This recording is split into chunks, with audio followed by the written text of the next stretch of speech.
Yeller sıyıpamaz saçını, yeller sıyıpamaz saçını.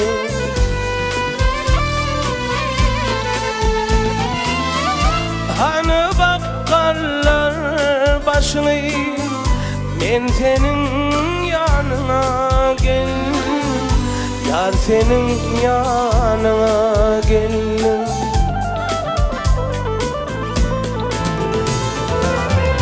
Gülüşünle yadı dönü, köyümü köyde dönü, vurmadayım tadı dönü.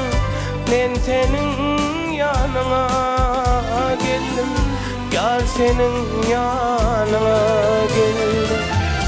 Vurmadayım tadı dönü, ben senin yanına geldim, yar senin yanına geldim.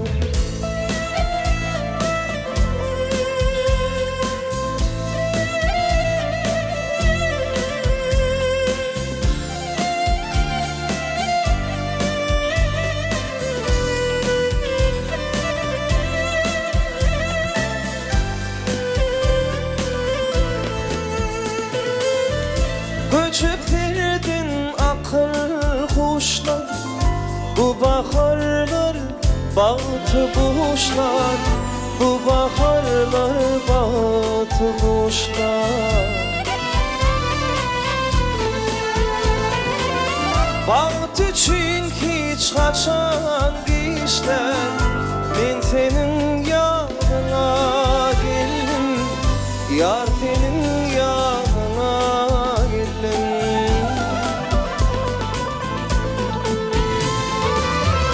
Gül içinde yağı dönüp, köyümü köyde dönüp, vurmalayım sağı dönüp, ben senin yanına geldim, yar senin yanına geldim.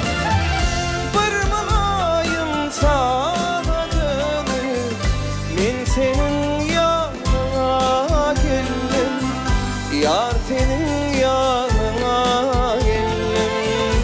Gül yüzüm görmene geldim, yar senin yanına.